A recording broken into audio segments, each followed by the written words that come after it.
Okay, as product leaders, let's be honest, our time is everything. It's our most valuable asset, and yet, how much of it gets just completely eaten up by endless, soul-crushing meetings? Today, we're going to fix that. We're going to dive into a super simple framework to turn those wasteful meetings into precision tools that can literally triple your team's efficiency. So let's start by getting to the root of the problem. You know, Peter Drucker, the father of modern management, said this decades ago. It's a pretty bold statement, right? One either meets or one works. But he really hits the nail on the head. This whole problem with meetings, it's not new. It's a classic sign of a messy organization, and we've all felt that pain. The real question is, what are we going to do about it? Now let's be super clear. The enemy isn't the meeting itself. A meeting is just a tool, like a hammer. The real enemy, the thing that clogs up our calendars, is the free-for-all. Oh, you know exactly the one I'm talking about. It's got some vague topic, no agenda, no one knows what the point is, and it just kind of happens. It's a total blunt instrument, when what we desperately need is a scalpel. So let's make this tangible.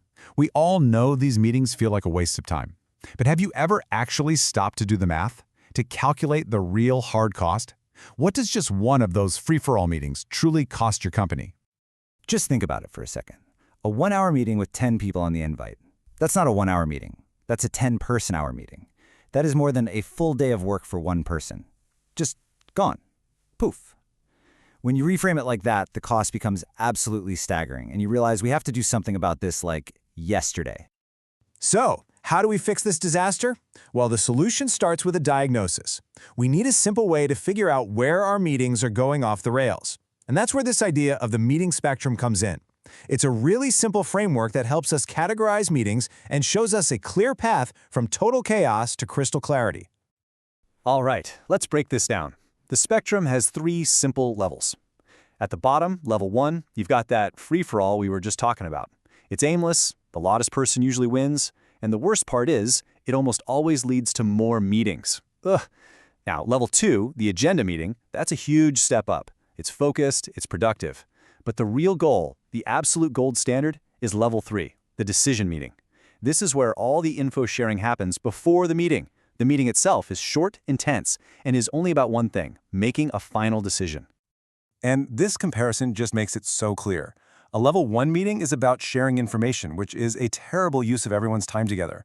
A level 3 meeting is about making a decision, and here's the absolute key insight. In a great meeting, the real work happens before anyone even walks into the room. This doesn't just save time, it literally creates time for the deep, focused work that actually matters. Okay, theory is great, but how do we actually get to that magical level 3? For that, we need a playbook, something we can actually use. So let's talk about a simple, memorable acronym that's going to become your new best friend for every meeting you schedule, P.A.D. P.A.D. It stands for Purpose, Agenda, and Desired Outcome. It's so simple. Before you even think about sending an invite, you have to define these 3 things. P, purpose. What is the single question we need to answer? A, agenda. What's the step-by-step plan, and how long does each step get? And D, desired outcome. What does a win look like? If you can't answer these 3 questions, you probably don't need a meeting. It's as simple as that. Now, this isn't just some hypothetical framework that sounds good on a slide. To see how powerful this is, let's check out a real-world story of how one manager used this and completely changed her team's entire dynamic. So, meet Maria. She starts a new job as an engineering manager, and she's immediately thrown into meeting hell. A daily 2-hour product sync. No purpose, no agenda, no outcome.